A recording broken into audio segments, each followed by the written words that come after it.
আসসালামু আলাইকুম রহমতুল্লাহ। তোমরা কেমন আছো সবাই? আশা করি অনেক ভালো আছো।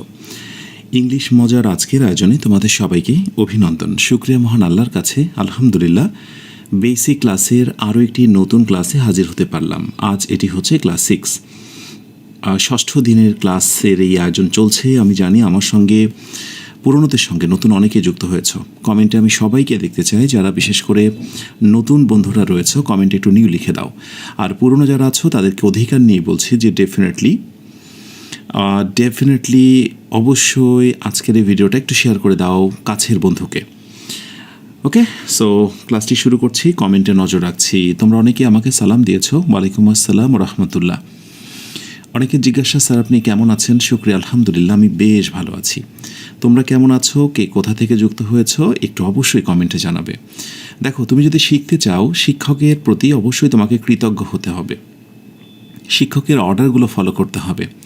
এখনকার এই সময় শিক্ষক এবং ছাত্রছাত্রীর স্টুডেন্টসের মধ্যে যে বন্ধন, সেটা কেমন যেন একটু বেমানান, ঠিক আগের মতো আর নেই। তুমি যদি সত্যিকার অর্থে শিখতে চাও, শিক্ষকের কাছ থেকে তার রসদ নিতে চাও, শিক্ষকের মাঝে থাকা সমস্ত কিছুকে তুমি উজাড় করে নিতে চাও, তোমাকে ডেডিকেটেড হতে হবে, তোমাকে নম্র হতে হবে। যেটা আজ থেকে হয়তো বা 100 বছর আগের কথা, তোমার বাবারা তোমার দাদারা এমনটা ছিলেন। কিন্তু এখন কেন যেন শিক্ষকের প্রতি স্টুডেন্টের এই শ্রদ্ধার লেভেলটা কমে গেছে। এর জন্য হয়তো বা আমরা উভয়ই দায়ী। তো যাই হোক, সেই জায়গা থেকে আমার সবার প্রতি রিকোয়েস্ট থাকবে, যারা ইংলিশ মজার সঙ্গে যুক্ত আছো, তোমাদের ম্যানার, তোমাদের আচরণ দেখে যেন অন্যরা শেখে, অন্যরা যেন এটা ভাবে যে তুমি ইংলিশ মজার স্টুডেন্ট, তুমি ইংলিশ মজা থেকে কিছু একটা শিখছো। ওকে, শুরু করি আজকের আয়োজনটি। ক্লাস 6 আয়োজনের শুরুতে আরেকটি বিষয় জানিয়ে দিই। নিবিড় পরিচর্যা গ্রুপে আজকে একটা এক্সাম অনুষ্ঠিত হলো। সো এক্সাম 1 অনুষ্ঠিত হয়েছে। প্রসঙ্গত বলে রাখি, যারা যখনই খোঁজ পেয়েছো পেইড ব্যাচে যুক্ত হয়ে যাবে। সমস্ত ক্লাস পরীক্ষা দারুণভাবে সাজানো আছে সেখানে। সো পেইড ব্যাচে এক্সামটি অনুষ্ঠিত হয়েছে। আমার ক্লাসটি শেষ হলেই রেজাল্ট পাবলিশ হবে। সো এভাবে করে একটু একটু করে অন্যরা এগিয়ে যাচ্ছে, তুমি পিছিয়ে কেন? যদি তুমি ভাবো আমি তো আজকেই খবর পেলাম, কোনো সমস্যা নেই। এখন ক্লাসগুলো এলোমেলো, বাট তুমি যখনই পেইড ব্যাচে যুক্ত থাকবে, সব কিছু ক্লাস, পরীক্ষা, নোটস সব কিছু সেখানে ধারাবাহিকভাবে সাজানো গোছানো পেয়ে যাবে। আর কোর্স ফি কত বলো তো? একেবারে নামমাত্র 301 টাকা। এটাকে কোর্স ফি বলা যাবে না, এটাকে আমরা একটা বন্ধন বলবো, তোমার মনোযোগকে ধরে রাখার। এখন নাকি টাকা ছাড়া, অর্থ ছাড়া নাকি মনোযোগ ধরে রাখা যায় না। আসলে তাই। আর সেই কারণে কোর্স ফিটা নামমাত্র রাখা হয়েছে, যেন মনোযোগটা ধরে রাখা যায়। বেসিক ক্লাস 6 শুরু করছি। আলোচ্য বিষয় হচ্ছে ইম্পারেটিভ। সো অ্যাসার্টিভ সেন্টেন্স শেষ হয়েছে, ইন্টারোগেটিভ শেষ হয়েছে। আজকে আমরা শুরু করব সেন্টেন্সের তৃতীয় প্রকার। আমি শুরুতে লিখে দিচ্ছি কাইন্ডস অফ সেন্টেন্স। সেন্টেন্সের 3 নম্বর যে প্রকার, সেটি হচ্ছে ইম্পারেটিভ। খুব মনোযোগী হতে হবে। জানা রয়েছে, শেখার রয়েছে অনেক কিছু। এই একটি ক্লাস, এবং এখান থেকে আসবে প্রতিযোগিতামূলক পরীক্ষা, একাডেমিক পরীক্ষা, প্রতিটা পরীক্ষার জন্য রিটেন অংশ, স্পোকেন, প্রতিটা ক্ষেত্রে অনেক বেশি কাজে দেবে। সো কাইন্ডস অফ সেন্টেন্সের তৃতীয় প্রকারের নাম হচ্ছে ইম্পারেটিভ সেন্টেন্স। তো ইম্পারেটিভের কথা বললেই অনেক কিছু এসে যায়। সেটা কি আসে আমি একটু পরে বলছি। জাস্ট তোমাদের কাজ হচ্ছে এই বাক্যগুলো দিকে নজর দেওয়া। ধরো আমি একটি বাক্য লিখলাম যে ক্লিন ইয়োর রুম, মানে কি বলো তো? তোমার রুমটা পরিষ্কার করো। ওকে, সো ক্লিন ইয়োর রুম। ওকে, তোমার রুমটা পরিষ্কার করো। আমি এই কথাটাকে আরেকটু ভদ্রভাবে বলতে পারি। ধরো একটু বড় মানুষ বা একটু সিনিয়র ভাইয়া বা আপু, তাকে আমি বললাম যে কাইন্ডলি বা প্লিজ ক্লিন ইয়োর রুম, বা বলতে পারি ক্লিন ইয়োর রুম নাও। আমি ধরো নাও দিলাম, এটা এখনই পরিষ্কার করো। আমি নাও দিয়ে অন্য কিছু বোঝাতে চেয়েছি, সেটা বলছি। এরপরে ধরো বলা হলো যে প্লিজ ক্লিন ইয়োর রুম। এবার আমি যেটা করেছি যে এই বাক্যটার সাথে একটা প্লিজ যুক্ত করেছি, বিনয়। সো দয়া করে রুমটা পরিষ্কার করুন, বা দয়া করে তোমার রুমটা পরিষ্কার করো। এবার নাও কথাটি আমি বাদ দিয়েছি। এরপরে ধরো আমি কথাটাকে এইভাবে বলতে পারি যে কনসিডার, একটু ছোট্ট করে কিছু লাগালাম যে বিবেচনা করো। কি বিবেচনা? ক্লিনিং। এবার ক্লিনের সঙ্গে আইএনজি হয়েছে ক্লিনিং ইউর রুম। এখন অনেকের প্রশ্ন আসতে পারে যে স্যার কী এমন কারণ, একটু আগে ছিল ক্লিন আর এবার বিশেষ কী এমন কারণে ক্লিনের সঙ্গে আইএনজি হলো। এগুলো তোমাদেরকে পরে শেখাবো বাবা। কিছু ওয়ার্ডের সঙ্গে কিছু ওয়ার্ডের একটা দারুণ দ্বন্দ্ব আছে, ওই ওয়ার্ডগুলো আসলে পরবর্তী ভার্বের সঙ্গে আইএনজি হয়। যেমন স্টপ রাইট, স্টপ রাইটিং বলে না। সো এরকম কনসিডার একটি শব্দ যার পরে আরেকটি ভার্ব আসলে তার সঙ্গে আইএনজি করতে হয়। ছোট্ট এই কথাটুকু মনে রাখো। So consider cleaning your room, তোমার রুমটা পরিষ্কার করার বিষয়ে তুমি বিবেচনায় রাখতে পারো। কনসিডার মানে বিবেচনা করার মতো বিষয়। এরপরে ধরো সে একা একা রুমটা পরিষ্কার করতে পারছে না, তুমি বলছো যে লেটস, ওকে। সো লেটস মানে লেটাস। সো তুমি বলছো যে লেটস ক্লিন ইয়োর রুম, চলো তোমার রুমটা পরিষ্কার করি, মানে দুজনে মিলে পরিষ্কার করি, হয় না, ছোটো বোন বড় বোন দুজনে মিলে। আচ্ছা, এটা একটা বিষয়। আবার সামটাইমস দেখা যায় যে কোনো সময় একটু অন্যভাবে বলা হয়, যে ধরো বলা হলো যে ডন্ট, ওকে, অথবা নেভার, যে don't or never clean your room, অর্থাৎ তোমার রুমটা তুমি পরিষ্কার করো না, ক্লিন ইয়োর রুম মানে তুমি রেগে গেছো, যে লাস্টে বলছো যে দেখ তোর রুমটা তোর পরিষ্কার করার দরকার নেই, এটা মা পরিষ্কার করে দেবে, রাইট, এরকম হয় না। সো ডন্ট বা নেভার ক্লিন ইয়োর রুম, তোমার রুমটা পরিষ্কার করো না অথবা কখনো পরিষ্কার করো না। তাহলে এই যে বাক্যগুলো বলছি, অথবা আরেকটি বাক্য আমি বলতে পারি যে clean your room, clean your room, তোমার রুমটা পরিষ্কার করো। তুমি যেহেতু পরিষ্কার করতে জানো না, সো আমি বললাম যে ফলোয়িং, WLOWL, হ্যাঁ, ফলোয়িং মাই ডিরেকশন, আমি তোমাকে শিখিয়ে দেব, আমার নির্দেশনা ফলো করো যে কীভাবে রুমটা পরিষ্কার করতে হয়। সো ক্লিন ইউর রুম, তোমার রুমটা পরিষ্কার করো, ফলোয়িং মাই ডিরেকশন, REC। ওকে, সো আরেকটি বিষয় বলে দিই যে যারা নতুন যুক্ত হয়েছে, ছোটোখাটো কিছু ভুল থাকতে পারে, সেগুলো একটু বুঝে নেওয়ার চেষ্টা করো। দেখো, একই বাক্যকে আমি কত রকমভাবে বলেছি। ক্লিন ইউর রুম নাও, এক্ষুনি রুমটা প্রবেশ করো, এই কথার মধ্য দিয়ে কেন যেন একটা অর্ডার প্রকাশ পাচ্ছে, আদেশ, অর্ডার। ওকে, অর্ডারের সমর্থক একটি শব্দ রয়েছে, সমর্থক শব্দ হচ্ছে কমান্ড। সো আমরা একটু জেনে রাখবো, অর্ডার অথবা command. Please clean your room, একটু বিনয়ের সাথে আমরা বলছি প্লিজ অথবা কাইন্ডলি, এটাকে আমরা বলতে পারি রিকোয়েস্ট। এটা কি রিকোয়েস্ট না, অনুরোধ না? আচ্ছা, আরেকটি বিষয় হলো যে যারা আমার সঙ্গে এই ক্লাসগুলোতে নিয়মিত যুক্ত হচ্ছ, তোমাদের কোনোভাবেই এইগুলো নোটস করতে হবে না, এইগুলো লিখে রাখতে হবে না। পেইড ব্যাচে আমি ক্লাসটি শেষ হলেই নোটস দিয়ে দেবো, সেখান থেকে পরবর্তীতে নোট করে নেবে।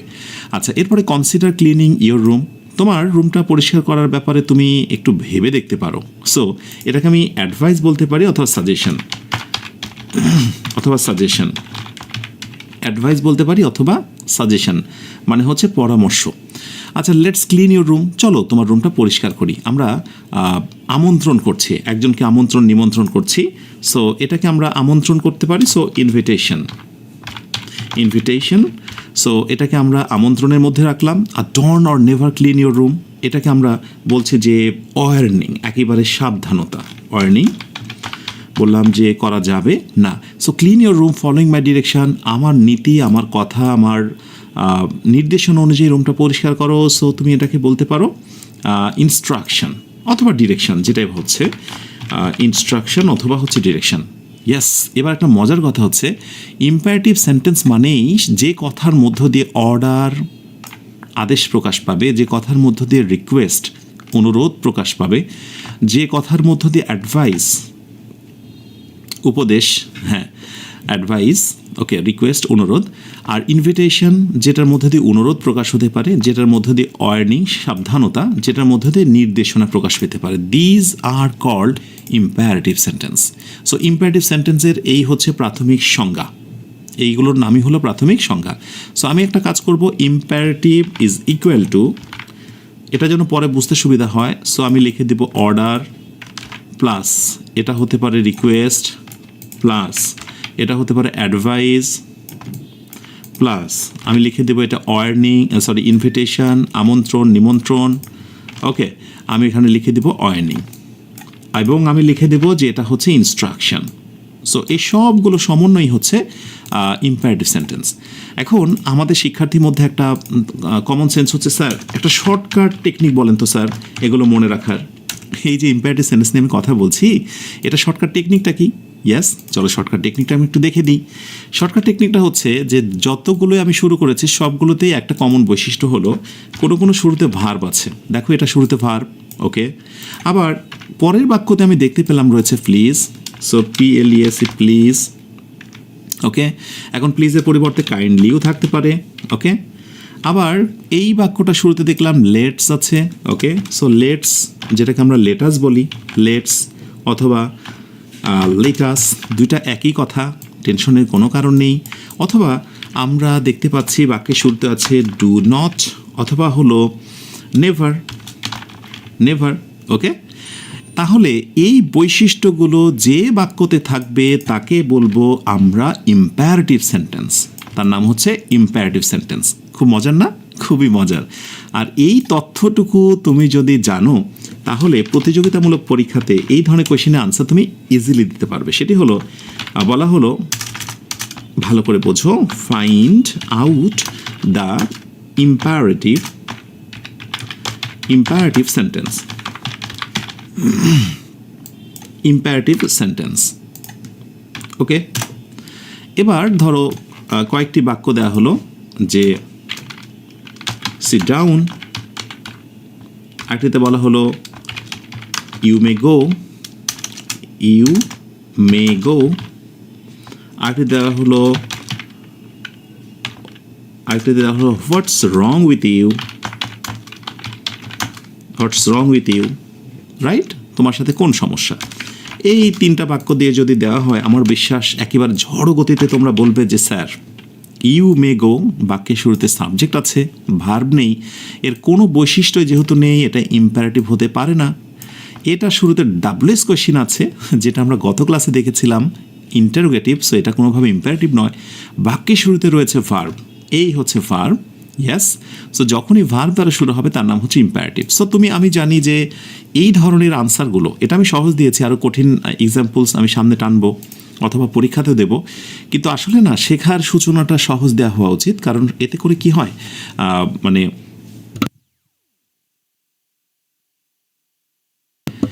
দেখা যায় যে সহজ জিনিস দিয়ে শিখলে আত্মবিশ্বাসটা বাড়ে, আর কঠিন হঠাৎ করে দেখলে এটা প্রথমেই ভয়ের সৃষ্টি হয়।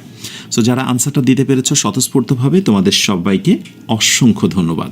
তাহলে নিশ্চয়ই বুঝতে পেরেছো এই বৈশিষ্ট্যগুলো থাকা মানেই হলো সেগুলো কি বলতো, সেগুলো হলো ইম্পারেটিভ সেন্টেন্স। আচ্ছা, আরেকটু সামনে এগোই। ইম্পারেটিভ থেকে ধরো আরেকটি কোশ্চেন করা হচ্ছে, তুমি তো জেনেই গেলে যে সিট ডাউনটা হচ্ছে ইম্পারেটিভ, সিট ডাউনটা হলো ইম্পারেটিভ। এখন এই কোশ্চেনটা এইভাবে আসবে কোনো এক সময় যে sit down is sit down, তো তুমি ইম্পারেটিভ তো বলতে পেরেছো বাবা, কিন্তু বলো তো এটা কোন টেন্স? এটা কি প্রেজেন্ট ইনডিফিনিট? অপশন বি, এটা হলো পাস্ট ইনডিফিনিট। অপশন সি, এটার নাম হচ্ছে ফিউচার ইনডিফিনিট। ওকে, আমি জানি যে তোমরা এই জিনিসটা সম্পর্কে এখনও জানো না, এগুলোকে বলা হয় টেন্স। বিশ্বাস করো, আমার এই বেসিক লার্নিংয়ের ক্ষেত্রে আমি সবচেয়ে বেশি এফোর্ট দেবো হলো যে জায়গাটায়, সেটি কোথায় জানো? সেটি হচ্ছে টেন্স এবং পার্টস অফ স্পিচে। জাস্ট ওয়েট করো, অল্প কয়েকটা ক্লাস পরেই তোমরা পার্টস অফ স্পিচে ক্লাস পাবে। তো এখন প্রথম কোয়েশ্চেনটার পরে দ্বিতীয় কোয়েশ্চেন হলো যে সিট ডাউন, যারা যতটুকু বোঝো সেখান থেকে প্রাপ্ত ধারণা থেকে বলো দেখি, is it present indefinite, past indefinite or future indefinite? মাশাআল্লাহ, অনেকেই তোমরা রাইট আনসার দিয়েছ, এটার নাম হচ্ছে প্রেজেন্ট ইনডিফিনিট। এখন প্রশ্ন হচ্ছে বাট হোয়াই, কেন? ছোট্ট একটা শর্টকাট টেকনিক রেখে দাও। আমি মানলাম তুমি বোঝো না, কিন্তু শর্টকাট টেকনিকটা তো রাখতে পারো যে অল ইম্পারেটিভ, ইম্পারেটিভ সেন্টেন্স, অর্থাৎ যত ইম্পারেটিভের বৈশিষ্ট্য যুক্ত যত বাক্য তুমি পাবে রে বাবা, এরপরে এটার নাম বলবে হচ্ছে প্রেজেন্ট ইনডিফিনিট। এরপরে এটার নাম কি বলবে? Present indefinite. ওকে, যত তুমি এটা পাবে সকলগুলোর নাম বলবে প্রেজেন্ট ইনডিফিনিট। মনে থাকবে? সো ইম্পারেটিভ সেন্টেন্স মানেই প্রেজেন্ট ইনডিফিনিট। ওকে, তাহলে আমি যদি বলি যে ডু নট গো দেয়ার, তাহলে এটার নাম কি বলবে? Definitely it's present indefinite. কিন্তু একটা মজার জিনিস ঘটবে ভবিষ্যতে, সেইটা আমি তোমাকে এখনই জানিয়ে দিই। যেমন খুব বেশি দিন না, আমি তোমাকে এই জিনিসগুলোর সঙ্গে অলরেডি আমি পরিচয় করিয়ে দিয়েছি তোমাদের, যেহেতু আমি বিশ্বাস করি তোমরা এখানে শুধুমাত্র যে অজানারাই ক্লাস করতে এসেছো তা না, যারা জানো ইংরেজিকে কোভিড থেকে শিখতে চাও তারাও তো কিছু শিখছো। আচ্ছা, ট্যাগ কোশ্চেনের ক্ষেত্রে আমরা বলছি যে এগুলোর নাম হচ্ছে প্রেজেন্ট ইনডিফিনিট, সকল ইম্পারেটিভ সেন্টেন্স হচ্ছে প্রেজেন্ট ইনডিফিনিট। ওকে, ডান। কিন্তু ট্যাগ কোশ্চেনের সময় আমরা যখন এরকম কোনো একটা বাক্য দিচ্ছি, যে ধরো টার্ন অন দ্য লাইট, অর্থাৎ লাইটটি জ্বালিয়ে দাও। ওকে, তোমরা যখন TURN turn on the light, এখন উত্তরের সময় খেয়াল করো, উত্তরের সময় দুইটা অপশান দেওয়া থাকলো, একটা হচ্ছে will you, okay, option B, আরেকটি হচ্ছে ওন্ট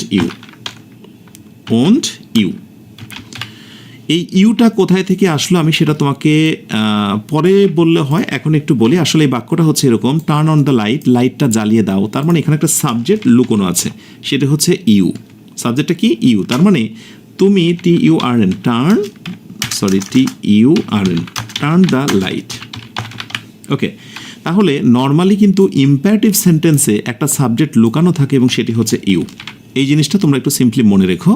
সো ইম্পারেটিভ সেন্টেন্সে একটা সাবজেক্ট লুকানো থাকে, সেটি হচ্ছে ইউ। সর্বদাই কিন্তু ইউটাকে রেফার করা হয়। এখন আমাকে তো তোমরা বলো একটা কথা, একটু আগে যেটা মেনে নিয়েছো যে ইম্পারেটিভ সেন্টেন্স মানেই হচ্ছে প্রেজেন্ট ইনডিফিনিট, তাহলে ট্যাগ কোয়েশ্চেন করার সময় উইল ইউ, অর্থাৎ এই উইল কেন আসে? উইল থেকে তো ওন্ট হয়েছে, নেগেটিভ। আর এটা তো তোমরা জানো, যে যারা জানো না একটু জেনে রাখো, যে শ্যাল অথবা হচ্ছে উইল, এগুলো হচ্ছে ফিউচার ইনডিফিনিটের বৈশিষ্ট্য। এটা তো তোমরা জানো। সো এবার বলো দেখি কোন রিজনে। স্বাভাবিকভাবেই এটি বলা হয় যে ইম্পারেটিভ বাক্য থাকলে তোমরা উইল ইউ বা ওন্ট ইউ বসাবে। আসলে ইংরেজি কোনো মুখস্থ করার মতো বিষয় নয়। ইংরেজি ভোকাবুলারি বা ইডিয়ম ফ্রেজ, গ্রুপ ভার্ব, এই টাইপের জিনিসগুলো মুখস্থ করার মতো বিষয়। বাট গ্রামাটিক্যাল যে বিষয়গুলো, সেগুলো প্রতিটার পেছনেই কিন্তু রহস্য জড়িত। এগুলো অবশ্যই তোমাকে জানতে হবে। তাহলে চলো আমরা বিষয়টা জানার চেষ্টা করি। আসলে আমরা যদি এটাকে বলি স্ট্রাকচারালি এটা হচ্ছে প্রেজেন্ট ইনডিফিনিট, যে কথাটা আমি বলেছি। কিন্তু প্রতিটা ইম্পারেটিভ সেন্টেন্সের অন্তর্নিহিত অর্থ বা মিনিং বেজ অর্থটা হচ্ছে মূলত ফিউচার বেজ। অর্থাৎ ব্যাপারটা এরকম, টার্ন অন দ্য লাইট, লাইটটা জ্বালো। তার মানে আমি যখন এই কথাটি বলছি সে লাইটটা জ্বালেনি, মানে ব্যাপারটা হচ্ছে the action is expected to ochre after the request is made. অর্থাৎ যখন আমি কোনো রিকোয়েস্ট করছি, অর্ডার করছি, এরপরেই কিন্তু সে কাজটা করছে। তার মানে আমি বললাম আর পরে কাজটা করলো। এই যে পরে কাজ করলো, দ্যাট মিনস অর্থগত দিক থেকে এটার নাম হলো ফিউচার টেন্স। আর এই ট্যাগ কোয়েশ্চেন জিনিসটা হলো মূলত তোমার ইনফর্মাল, অর্থাৎ স্পোকেনে ব্যবহার হয়, সেটা অর্থের দিকটাকে বেশি প্রাধান্য দেওয়া হয়। সেই জন্য grammatically turn on the light এটা হচ্ছে ইম্পারেটিভ সেন্টেন্স। ট্যাগ কোয়েশ্চেন করার সময় সেটাকে ফিউচার ভাবা হচ্ছে, আর ফিউচার মানে হচ্ছে শ্যাল বা উইল। তো আমরা যখন ট্যাগ কোয়েশ্চেন নিয়ে কথা বলবো, সেখানে বলবো যে উইল ইউ বেস্ট নাকি ওন্ট ইউটা বেস্ট। কিন্তু আমি শুধু এটা বোঝানোর চেষ্টা করলাম যে উইলটা কেন আসে। এটা প্রশ্ন আসতেই পারে।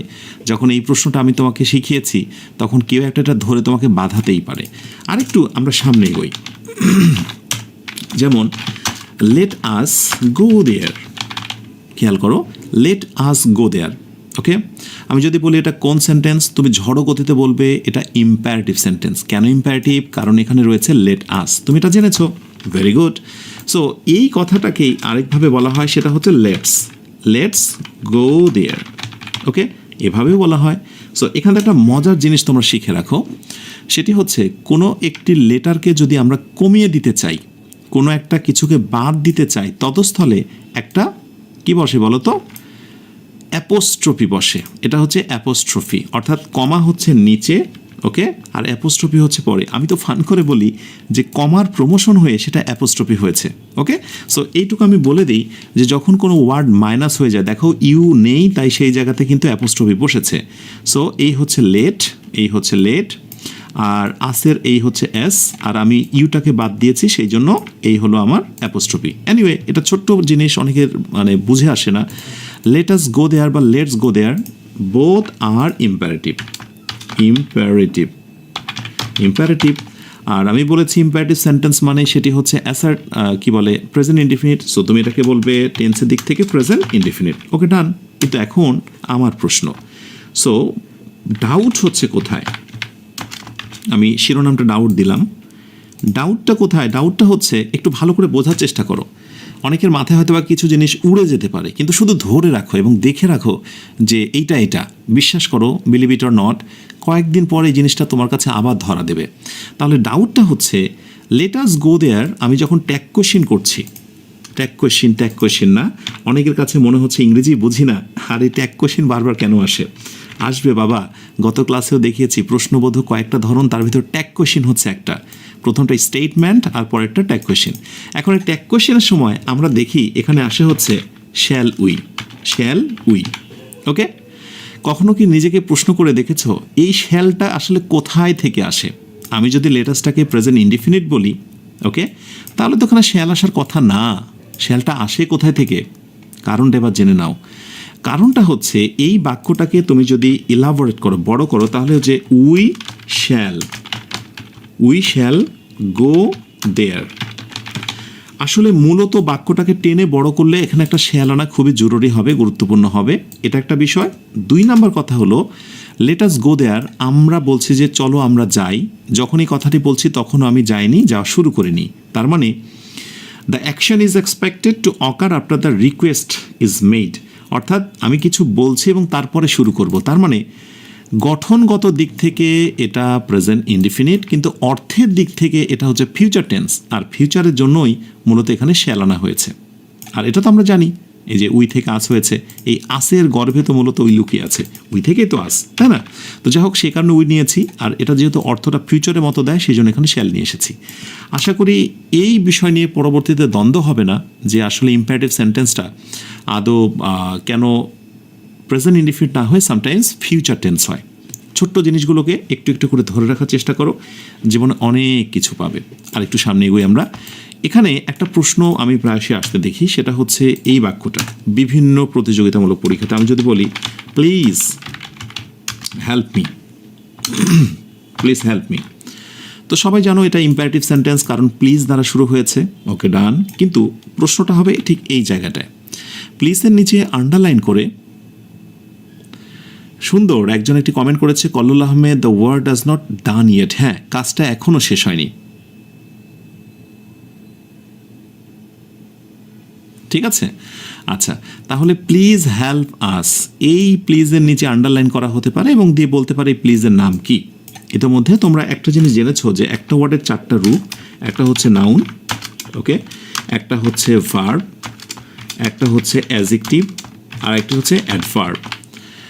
আমি আমার পেইড ব্যাচে কিন্তু এই সংক্রান্ত একটা শিট দিয়েছি, চমৎকার 200টা ওয়ার্ডের। যারা মুখস্থ করেছো কমেন্টে নজর আমাকে জানাবে, যারা পেইড ব্যাচে যুক্ত আছো তারা এই শিটটা পেয়েছো।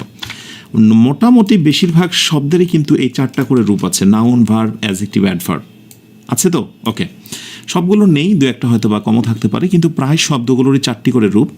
তাহলে আমাকে বলো প্লিজ, এই যে শব্দটা তোমরা দেখতে পাচ্ছ, এই শব্দটা এখানে কোন পার্টস অফ স্পিচ হিসেবে অবস্থান নিয়েছে আমাকে একটু জানাতে হবে।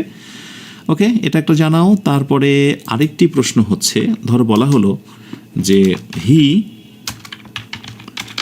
প্লিজেস মি, সে আমাকে খুশি করে। এখানে প্লিজের সঙ্গে এস দেওয়া হয়েছে এবং আন্ডারলাইন করা হয়েছে। ইয়েস, একটু জেনে রাখো তোমরা, ইম্পারেটিভ সেন্টেন্সে আমরা যে প্লিজ ইউজ করি, শর্টকাটটা একটু লিখে নাও সবাই, শর্টকাট। সো প্লিজ এরপর যখনই কোনো ভার্ব দিয়ে বাকি অংশটা থাকে, মনে রেখো সবাই, প্লিজ এরপর যদি ভার্ব থাকে প্লিজ, ওকে, এরপর যদি আরেকটি ভার্ব থাকে, ওকে, তাহলে এই প্লিজটার নাম হচ্ছে কি বলতো? এটার নাম হচ্ছে অ্যাডভার্ব। ব্যাস হয়ে গেল, এটার নাম হচ্ছে অ্যাডভার্ব। এই প্লিজ মানে খুশি করা নয়, প্লিজ মানে বিনীতভাবে, অনুগ্রহপূর্বক, অর্থটাই আলাদা। কিন্তু যদি কোনো বাক্যতে আমরা সাবজেক্ট পরবর্তী, সো আমরা বলবো হচ্ছে সাবজেক্টের পরে যদি প্লিজ থাকে, ওকে, সো এই প্লিজটার নাম আমরা বলবো কি বলতো? এটা হচ্ছে ভার্ব। সাবজেক্টের পরে যদি প্লিজ থাকে, এই প্লিজের নাম বলবো আমরা ভার্ব। ব্যাস হয়ে গেল। তাহলে এই টাইপের একটা প্রশ্ন আমি আসতে দেখেছি, যেহেতু ইম্পারেটিভ থেকে কী ধরনের প্রশ্ন ভবিষ্যতে হতে পারে আমি সেগুলো দেখানোর চেষ্টা করছি। ওকে, এবারে আমরা আরেকটু সামনে এগোই, ইম্পারেটিভ আদেশমূলক বাক্য নিয়ে আমরা কথা বলছি।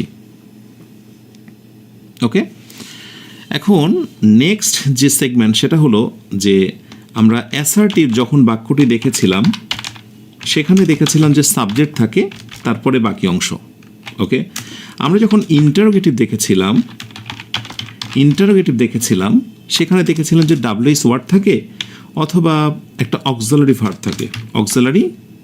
থাকে, তারপরে একটু পরে হলেও একটা সাবজেক্ট থাকে, একটু মনে করে দেখো, এবং প্রশ্নবোধক চিহ্ন। এটাই কিন্তু স্বাভাবিক, মানে সাবজেক্ট কিন্তু থাকে সর্বশেষে ফুল স্টপ। ওকে, যেমন আই উইল গো। ওকে, যখন এটাই তোমার ইন্টারোগেটিভ হয় অনেকভাবে ডাব্লিউএস ওয়ার্ড হতে পারে অথবা উইল আই গো হতে পারে। সো এটি হচ্ছে সাধারণ কথা। তার মানে প্রতিটা বাক্যেই কিন্তু সাবজেক্ট কি করে, সাবজেক্ট থাকে। বাট মনে রেখো তোমরা, ইম্পারেটিভ যে সেন্টেন্সগুলো, ইম্পারেটিভ সেন্টেন্সে কিন্তু সাবজেক্ট থাকে না। সো আমরা বলবো হচ্ছে ইম্পারেটিভ, একটু নোট করে নাও, ইম্পারেটিভ সেন্টেন্স ইজ মানে ইউজুয়ালি যেটা হয় সাবজেক্টলেস, সেটা হচ্ছে সাবজেক্টলেস, অর্থাৎ সাবজেক্ট থাকবে না। এটাই কিন্তু সত্য কথা না? যেমন আমি যদি বলি ধর এটা কল আ ডক্টর, তাহলে তুমি বলবে যে স্যার এটা ইম্পারেটিভ সেন্টেন্স। ওকে, এটাতে সাবজেক্ট নেই, কিন্তু যদি বলি বলো তো সাবজেক্ট কী লুকানো আছে, তখন বলবে যে ইউ কল আ ডক্টর। তার মানে তুমি জেনে গেছো ইম্পারেটিভ সেন্টেন্স মানেই হলো এখানে একটা সাবজেক্ট কী লুকানো থাকে, ইউ লুকানো থাকে না? কিন্তু ব্যতিক্রম কোথায় দেখো, আমি লিখলাম এক্সেপশন, CEPTN, এক্সেপশন। আমি ধরো এই কল আ ডক্টরে যাতে বললাম যে somebody call a doctor, SOME, somebody call a doctor, underline করলাম এবং এর নিচে বললাম যে এই বাক্যটার নাম কি, এটা কি অ্যাসার্টিভ, ওকে, নাকি এটা imperative. Somebody call a doctor.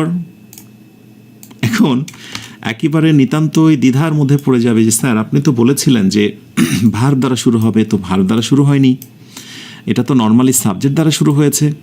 ওকে, সবার শেষে ফুল স্টপ। ওকে, সো এটাকে অ্যাসার্টিভ বলবো, রাইট? কিন্তু মজার কথা জেনে নাও। আচ্ছা, মজার কথা বলার আগে আমি একটা নোট দিয়ে দিই, নোটটা তোমরা একটু মনে রেখো সবাই। যদি কখনো তোমরা সামবডি, একটু মনে রাখো, সামবডি মানে বডি যুক্ত, ঠিক আছে, এই হচ্ছে ডট বডি। ওকে, আরেকটি হচ্ছে ডট হচ্ছে ওয়ান। ওকে, অর্থাৎ আমরা শর্টকাটে বলবো হচ্ছে যে ধরো সামবডি, এরপরে অ্যানিবডি। ওকে, অ্যানিবডি, তারপরে হচ্ছে ধরো নো ওয়ান, অথবা হচ্ছে নান। হ্যাঁ, নানটা এই জাতে বেশি ইউজ হয় না। তারপরে ধরো এনিওয়ান। ওকে, এনিওয়ান, এই টাইপের যে প্রোনাউনগুলো আছে। ওকে, আমি জানি যে তুমি এটা জানো না, বাট এইটুকু মনে রাখো, এই টাইপের যে প্রোনাউনগুলো আছে বডি যুক্ত এবং ওয়ান যুক্ত, সামবডি, অ্যানিবডি, নো ওয়ান, নান, এনিওয়ান, এটসেট্রা, ETC মানে হচ্ছে এটসেট্রা ইত্যাদি, এই টাইপের যে প্রোনাউনগুলো আছে, যারা জানি না একটু জেনে রাখবো, ইনডিফিনিট প্রোনাউন, এগুলোর নাম হচ্ছে ইনডিফিনিট প্রোনাউন। অর্থাৎ অনির্দিষ্ট করেই সবাইকে বলা হয়। সামবডি কেউ না, আসলে প্রত্যেকে, অ্যানিবডি, রাইট, নো ওয়ান, নান কেউ না। এইরকম যখন ইনডিফিনিট প্রোনাউনগুলো থাকে বাক্যের শুরুতে সাবজেক্ট হিসেবে। সো শর্টকাটটা হচ্ছে এই ইনডিফিনিট প্রোনাউন, অর্থাৎ এইগুলো ভালো করে বুঝে নাও। ইনডিফিনিট প্রোনাউনের পরে যদি তুমি কখনো ভার্ব দেখতে পাও, তারপরে এক্সটেনশন যা আছে তাই, তখন ইজ ইকুয়াল টু, তার নাম হচ্ছে ইম্পারেটিভ সেন্টেন্স। কারণ না জানলে কি হবে, একেবারে গোলক ধাঁধার মধ্যে পড়ে যাবে, রাইট? আচ্ছা, তাহলে এখানে যেটা হলো দেখো, সামবডি, ওকে, বাক্যের শুরুতে ইনডিফিনিট প্রোনাউন, এই যে সামবডি মুখস্থ করতে হবে। এরপরে রয়েছে ভার্ব, এই হচ্ছে ভার্ব, ভার্বের পরে হচ্ছে বাকি অংশ, ইয়েস। অতএব এটাকে আমরা বলবো ইম্পারেটিভ সেন্টেন্স। বিশ্বাস করো, এই প্রশ্নগুলোই বড় বড় প্রতিযোগিতামূলক পরীক্ষাতে আসে। কখনোই ভাবার কোনো কারণ নেই যে প্রতিযোগিতামূলক পরীক্ষাতে এর থেকে বাহিরের কোনো প্রশ্ন আসে, এর থেকে বাহিরের কোনো প্রশ্ন আসে, ঘুরে ফিরে এই প্রশ্নগুলো আসে। আশা করি এগুলো তোমরা মনে রাখবে। নেক্সট একটা কোশ্চেন আসি, খেয়াল করো। ধরো একটি প্রশ্ন করা হলো, বলা হলো যে একটা সহজ আমি একটি এক্সাম্পল দিই। সেটা হলো যে স্টে হিয়ার। আরেকটিতে দেওয়া হলো যে ইউ স্টে হিয়ার, ওকে। আরেকটিতে দেওয়া হলো do stay here, STY stay here, okay. এখন এটা দিয়ে বলা হলো যে চুজ দ্য কারেক্ট আনসার, অর্থাৎ নিচের কোন বাক্যটা সঠিক তুমি বেছে বের করো, চুজ দ্য কারেক্ট আনসার, ওকে। বলো দেখি নিচের কোন বাক্যটিকে তুমি রাইট বলবে। মনোযোগ বিচ্ছিন্ন হয়ে যেও না, আমরা রয়েছি ইম্পারেটিভ সেন্টেন্সের ভেতরে। এর যত আদ্য পান্ত আছে আমরা সব কিছুকে একেবারে একত্রিত করে ফেলবো। এই মুহূর্তে যারা আমার সঙ্গে লাইভে যুক্ত আছো তোমাদেরকে বলি, যদি একটা জীবনের এনজয়েবল একটা কোর্স পেতে চাও বেসিকের, তাহলে দ্রুত যুক্ত হয়ে যাও পেইড ব্যাচে। কারণ পেইড ব্যাচে যুক্ত না থাকা মানে তুমি অনেক কিছু মিস করছো। একটা আয়োজনের মোর দ্যান 80% তুমি মিস করছো। 20% ইজ আ ক্লাস, আর বাকি অনেক কিছুই রয়েছে তোমার পেইড ব্যাচে, 80%। সো তুমি জয়েন হয়ে যাও, তোমার জন্য এই কোর্স ফি রাখা হয়েছে নামমাত্র। ইংলিশ মজা কখনোই জুলুম করে না, কারণ জুলুম জিনিসটাই না আল্লাহ পছন্দ করেন, না বান্দার জন্য সেটা প্রযোজ্য। সেই ভাবনা থেকে ইংলিশ মজা যত ফলোয়ার সবার জন্যই এই বাণী থাকে, সর্বদাই কোর্সগুলো অল্প থাকে। চুজ দ্য কারেক্ট আনসারের ক্ষেত্রে তুমি বলবে যে স্যার শুরুতে ভার্ব হয়েছে, বাকি অংশ, অতএব এটি হচ্ছে ইম্পারেটিভ বলবে। এখন পরেরটা নিয়ে খুব ঝামেলা, যে ইউ স্টে হেয়ার, শুরুতে সাবজেক্ট আছে, তারপরে ভার্ব। মনে হচ্ছে স্যার এটা তো অ্যাসার্টিভ একটা ভাব লাগছে, কিন্তু না রে বাবা, এটার নামও ইম্পারেটিভ, ইম্পারেটিভ। কারণ স্টে হেয়ার, এখানে অবস্থান করো, তার মানে এই ইউটা কিন্তু হচ্ছে ঐচ্ছিক, মানে এটা না দিলেও হতো কিন্তু দেওয়া হয়েছে। এর মানে কি জানো, নির্দিষ্ট করে ইউটাকে একটু ইমফ্যাসিস করছে। স্টে হেয়ার মানে অনেকগুলো মানুষ একসাথে আছে, তার ভিতরে আঙ্গুল দিয়ে বলা হচ্ছে ইউ স্টে হেয়ার, তুমি এখানে বসো। তার মানে বাক্যটা ইম্পারেটিভ, বাট এটা হচ্ছে মোর স্পেসিফিক বা মোর এমফ্যাসাইজড ফ্যাক্ট, মানে বেশি গুরুত্ব দিয়ে বলা। তাই কোনো সময় ভার্বের পূর্বে তোমরা যদি ইউ দেখো, এটা দেখে চমকে যাবে না, ইটস অলসো ইম্পারেটিভ সেন্টেন্স। এবার আসি শেষ বাক্যটায়, ডু স্টে হিয়ার, এটাও ভার্ব। এখন মনে মনে ভাবছো যে ডু নট হলে তাও তো বেঁচে যেতাম, কিন্তু ডু স্টে এটা আবার কীভাবে হয় একটু জেনে রাখো। এটাকেও আমরা ইম্পারেটিভ বলবো, এটাকেও কি বলবো আমরা, ইম্পারেটিভ বলবো। পার্থক্যটা কি, বেশি গুরুত্ব দিয়ে কোনো কথা বলার সময় আমরা ভার্বের পূর্বে ডু ব্যবহার করব সর্বদাই। শর্টকাটটা একটু লিখে রাখো সবাই, শর্টকাটটা ভেরি ইম্পর্টেন্ট। সেটি হচ্ছে ডু প্লাস ভার্ব। আমরা যদি বলি যে ভার্ব প্লাস এক্সটেনশন, এটা ইজ ইকুয়াল টু ইম্পারেটিভ, এটা হলো জেনারেল একটি কথা, মানে সাধারণ একটি কথা। এখানে বিশেষ কোনো জোর জবরদস্তি কিছু প্রকাশ পাবে না, জেনারেল কথা। কিন্তু যখন আমি জাস্ট এই ভার্বের পূর্বে একটা ডু লাগিয়ে দেব, সো ডু, তারপরে হচ্ছে ভার্ব এবং তারপরে হচ্ছে এক্সটেনশন ইজ ইকুয়াল টু, এটা আর জেনারেল নেই, সেটা হচ্ছে ইমফ্যাসিস। একেবারেই ইমফ্যাসিস একেবারে জোর দিয়ে বোঝায়, হ্যাঁ, সেটা একেবারে জোর দিয়ে বোঝায় ইমফ্যাসিস। এটা খুবই আর্জেন্ট, আর্জেন্ট। চলো এবার একটু আমি বোঝানোর চেষ্টা করি। যেমন ধর আমি বললাম যে স্টে হেয়ার, এখানে অপেক্ষা করো, সাধারণ কথা। কিন্তু যখন বলবো ডু স্টে হেয়ার, এখানে অবস্থান করো বা অবস্থানই করো, বুঝতে পারছো? তারপর ডু স্টে হেয়ার, দুটো ইম্পারেটিভ, স্টে হেয়ার এখানে অবস্থান করো, ডু স্টে হেয়ার এখানেই অবস্থান করো, অবস্থানই করো, এরকম একটা গুরুত্বপূর্ণ। তাহলে আমি যখন বলবো যে ইট রাইস মানে হচ্ছে ভাত খাও, ওকে, আর আমি যখন বলবো ডু ইট রাইস তখন অর্থ কী দাঁড়াবে বলো তো? ভাতই খাও। ইট রাইস মানে ভাত খাও, ডু ইট রাইস ভাতই খাও, একটু ফোর্স দিয়ে।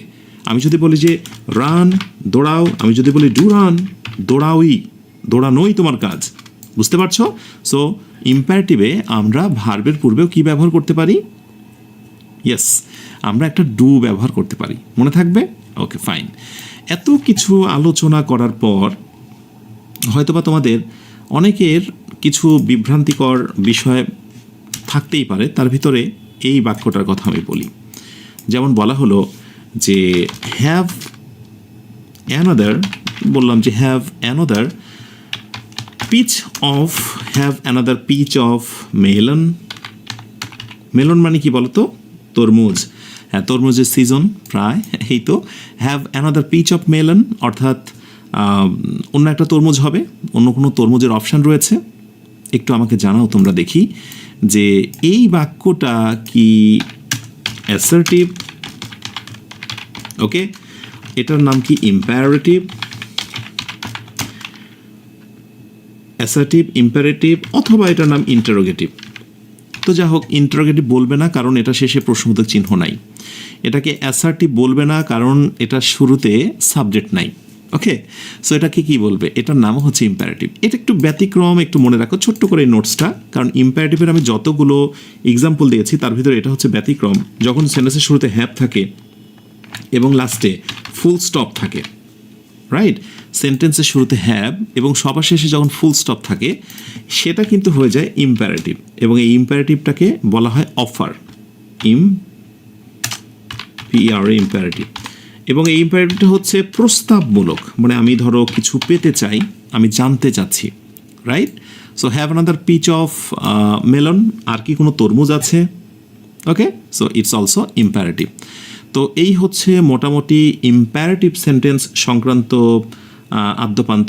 এখন পরবর্তীতে যখন আমি ট্রান্সফরমেশন অফ সেন্টেন্স নিয়ে তোমাদের কথা বলবো, এবং ট্রান্সফরমেশন সেন্টেন্স, তখন দেখবে এই কিছু কিছু জিনিস তোমার জানা খুব জরুরি হয়ে যাবে। যেমন যে ইম্পারেটিভ বাক্যটা, সেই ইম্পারেটিভ বাক্যটা যখন আমরা অ্যাসার্টিভে পরিণত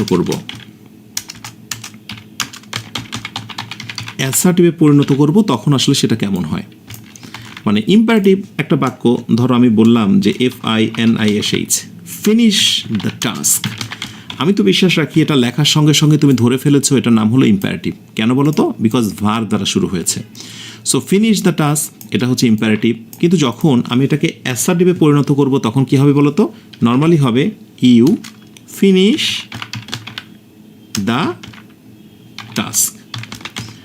তার মানে বাক্যের আগে একটা ইউ দিলে সেটা কি হয়ে যায়? একটা ইম্পারেটিভ সেন্টেন্স হয়ে যায়। তার মানে নর্মালি ইম্পারেটিভ থেকে অ্যাসার্টিভ হয়ে যায়, একটা ইউ যুক্ত করলে অ্যাসার্টিভ হয়ে যায়। ওকে, এরপরে ধরো তোমার এরকম কিছু বাক্য দেখবে যে do not FINISH finish the task. Revision করো আমার সঙ্গে। তো বললো যে পরীক্ষাতে do not finish the task, এটা তো বাবা ইম্পারেটিভ। এবার তুমি এটাকে অ্যাসার্টিভ করে দেখাও। 4টা অপশান থাকলো, অথবা তোমাকে লিখতে বলা হলো, তখন তুমি কি করবে? তোমাকে জেনে রাখতে হবে এই কথাটার ভিতরে একটা উচিত কথা লুকোনো আছে, মানে তোমার কাজটি করা উচিত কি উচিত নয়। আর এই জন্য তোমাকে নিয়ে আসতে হবে ইউ, কারণ ইউ নিয়ে আসবে এই কারণ ইম্পারেটিভ মানেই তো সাবজেক্ট ইউ। আর একটু কষ্ট করে তোমাকে শুড নিয়ে আসতে হবে, শুডের পরে তোমাকে নট নিয়ে আসতে হবে, যেহেতু নট এখানে আছে। তারপরে ফিনিশ থেকে বাকি অংশ। বুঝতে পারছো? এই ছোটোখাটো বিষয়গুলো আমি ট্রান্সফরমেশনে আলোচনা করব। ধরো বলা হলো যে নেভার ফিনিশ দ্য টাস্ক, কখনো কাজটি শেষ করো না। তখন ইম্পারেটিভ সময় কী করবো? ইউ তো আমি নিয়ে আসবোই, কারণ ইম্পারেটিভ মানেই তো আমার একটা ইউ সাবজেক্ট। আর আমি অবশ্যই একটা শুড নিয়ে আসবো, নট মানেই সেখানে শুড আসবে, এটা মনে রেখো। আর এরপরে হচ্ছে নেভারটা নিয়ে আসবো, নটের এই সমর্থক এখানে never. Okay, so you should never finish the task. বুঝতে পারছো? তো এইগুলোর নামই হচ্ছে ট্রান্সফরমেশন অফ সেন্টেন্স, যেগুলো আমরা কোনো এক সময় যখন এই জিনিসগুলো আমরা বুঝে ফেলবো তখন ইজিলি আমরা সেগুলো ক্যাচ করতে পারবো। নিশ্চয়ই আমার বিশ্বাস তোমাদের এগুলো খুব বেশি কঠিন লাগার কথা না, অবশ্যই তোমরা এগুলো পারবে।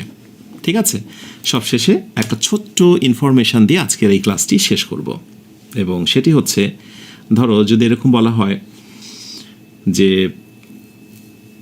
বলা হলো যে লাস্ট পার্ট, মানে আজকের ক্লাসের একেবারে লাস্ট পার্টে আমরা এসেছি। ধরো বলা হলো যে শ্যাল উই গো দেয়ার, আমরা কি সেখানে যাব? আমি অপশানে বলছি যে এটার উত্তর হিসেবে আমি কী নেব। আমি এটার উত্তর হিসেবে কি ইয়েস নেব, ওকে। অপশান বি হিসেবে আমি নো নেব, অপশান সি হিসেবে আমি লেটস নেব, ইত্যাদি ইত্যাদি। ধরো বলো দেখি লাস্ট পার্টে শ্যাল উই গো দেয়ার, এটার উত্তর হিসেবে আমি কী নেব? আমি কি ইয়েস বলবো, আমি কি নো বলবো, আমি কি লেটস বলবো? আমি কমেন্টের দিকে নজর রাখছি। সহজ সহজ এই জিনিসগুলোর আনসার তোমাকে জানতেই হবে। ওকে, একজনের প্রশ্ন হচ্ছে সবগুলো ক্লাস কোথায় পাবো? সবগুলো ক্লাস তুমি পেয়ে যাবে আমাদের পেইড ব্যাচে। পেইড ব্যাচে ভর্তি হওয়ার নিয়মাবলী থাকবে প্রথম কমেন্টে। পেইড ব্যাচে যখনই যুক্ত হও, যেদিনই যুক্ত হও, মনে রেখো আমরা সর্বদাই প্রথম থেকে শেষগুলো ক্লাস একসাথে আমি দিয়ে দিই। আচ্ছা, একজনের প্রশ্ন হচ্ছে বেসিকের ক্লাসটা কখন হবে, কখন হয়, সেটা আমি তোমাদের পেজে জানিয়ে দিই। ক্লাসগুলো শুধুমাত্র অনুষ্ঠিত হচ্ছে ফেসবুক পেজে। ওকে, মাশাআল্লাহ, ইয়েস। এইবার একটু তোমরা জেনে রাখো, বেসিক্যালি শ্যাল উই গো দেয়ার আমরা বলতে পারি যে ইয়েস, বলতে পারি না যে আমরা কি সেখানে যাব, আমরা বলতে পারি ইয়েস। আমরা কি সেখানে যাব, আমরা বলতে পারি নো। বাট জেনে রাখো, তুমি যদি ইয়েস বলো, মনে রেখো ইয়েস এর একটা সমর্থক শব্দ হচ্ছে লেটস। লেটস মানেই হচ্ছে ইয়েস, এই কথাটা তোমরা অবশ্যই মনে রেখো। ইয়েস এর সমর্থক শব্দ কি বলো তো? লেটস। তো তুমি বলতে পারো শ্যাল উই গো দেয়ার, আমরা কি সেখানে যাব, উত্তরে বলতে পারো ইয়েস, তুমি বলতে পারো নো। আবার অন্যদিকে লেটসও বলতে পারো। তার মানে লেটস হচ্ছে ইয়েস এর সমর্থক শব্দ। একদিক থেকে তিনটাই রাইট উত্তর। শুধু নতুন ইনফরমেশান হচ্ছে ইয়েস এর সমর্থক শব্দ যে লেটস, এটা আমরা জানতাম না। আমরা এতদিন শুধুই জানতাম যে লেটসের পরে কিছু একটা দিতেই হবে, মানে লেটস গো দেয়ার, রাইট, বা লেটস ডু সামথিং, এমনটি নাও হতে পারে। আজকের আয়োজনটি শেষ করছি। আয়োজনের শেষে তোমাদের কাছ থেকে জানতে চাই পুরো এই ক্লাসটি এনজয় করেছো কিনা, নিজের অজান্তেই পুরো 1 ঘন্টা সময় কেটে গেল কিনা আমাকে অবশ্যই কমেন্টে জানাও। কমেন্টে জানাতে হবে মনের কথা। কমেন্টে নজর রেখে আজকের আয়োজনটি শেষ করছি। মনে রেখো, আমি তোমায় দেখতে পাই না, আর তুমিও আমাকে দেখতে পাও না। শুধু তোমার কমেন্টগুলোই মূলত আমাদের এই ক্লাসের আবহাওয়া, এনভায়রনমেন্ট সম্পর্কে আমাকে জানিয়ে দেয়। ক্লাসের অনুভূতি সম্পর্কে ঝটপট করে একটু আমাকে কমেন্টে জানিয়ে দাও। ইনশাআল্লাহ পরবর্তী দিন আবারও ক্লাসে অ্যাটেন্ড হব লেকচার 7-এ। আমি চাইলেই একটা ক্লাসকে ছোট্ট করে নিতে পারি না। আমি চাইলেই অনেক ইনফরমেশান গ্যাপ দিয়ে আমি ক্লাসকে ডিঙ্গিয়ে যেতে পারি না। আমার খুব মনে কষ্ট লাগে। আমি ভাবি যে এই গ্যাপগুলো থাকার কারণেই আজকে শিক্ষার্থীর এই অবস্থা। আজকে শিক্ষার্থীরা পিছিয়ে থাকার পেছনে কারণই হলো একটা টপিক শেখার সময় ওই টপিকের সাথে সম্পৃক্ত সকল ইনফরমেশানগুলো না জানাটা। তাই আমি সর্বদাই মনের এই গহীনে লুকিয়ে থাকা ব্যথাটা অনুধাবন করি। আমি মনে করি যে আমার জীবনে কষ্টগুলোই হয়তোবা অনেকের জীবনে কষ্ট, কারণ আমিও যখন স্টুডেন্ট ছিলাম অনেক প্রশ্নের উত্তর পাইনি। অনেকের কাছ থেকে আমাকে শুনতে হয়েছে এটা থাকলে এটা হয়, মুখস্থ করতে হয়। তাই পরবর্তীতে আমি ইংরেজিকে একেবারে শেকড় থেকে তুলে আনার জন্য অবিরাম চেষ্টা করেছি। আলহামদুলিল্লাহ, যা করছি, যা করে যাব, সব কিছুই তোমাদের জন্য। মহান আল্লাহ যেন আমাকে শেষ দিন পর্যন্ত এই কাজগুলো করে যাওয়ার তৌফিক দান করে, সেই প্রত্যাশা আজকের আয়োজনটি ইতি টানছি। তোমাদের সঙ্গে আবার কথা হবে। তোমরা সবাই অনেক ভালো থেকো। তবে একটি কথা বলে দিই তোমাদের, অনেকে শুরু করে কিন্তু শেষ পর্যন্ত লেগে থাকতে পারে না। যারা শেষ পর্যন্ত লেগে থাকে তারা যে কি পায়, কি বিজয়ের হাসি তাদের মুখে ফোটে, তা শুধু সময়ের অপেক্ষা। যদি লেগে থাকো 1 থেকে 50 পর্যন্ত এই ক্লাসে, বিশ্বাস করো তুমি যা পাবে, তোমার পাওয়া দেখে আমার হিংসা হবে। আমার এই হিংসা নিঃসন্দেহে তোমার কোনো খারাপ কিছুর জন্য নয়। একজন সন্তান যখন ভালো কিছু করে, বাবা তার নিজেকে হয়তোবা কখনো পরাজিত ভাবে না। বাবা একটু মুখ চেপে বিজয়ের হাসি হাসে যে আমারই সন্তান, আমারই শিষ্য, আমারই শিক্ষার্থী তো ভালো করেছে। তোমরা যেদিন বিদ্যায়, শিক্ষায়, নম্রতা, ভদ্রতায় আমাকে উতরিয়ে যাবে, সেদিনই আমার প্রকৃত সফলতা। তোমরা সেই দিন ছুঁয়ে যাও সবাই, সেই দিনের প্রত্যাশায় তোমরা অবিরাম লেগে থাকো। ইনশাআল্লাহ তোমরা অবশ্যই পারবে, মনে মনেই বাসনা প্রত্যাশা করো। ভালো থেকো সবাই, যে ভালো শেষ নেই, সুখে থেকো যে সুখের সীমানা নেই। এই অনন্ত শান্তির চিরন্তন প্রত্যাশায় সবাইকে শুভরাত্রি। আসসালামু আলাইকুম ওয়া রাহমাতুল্লাহ।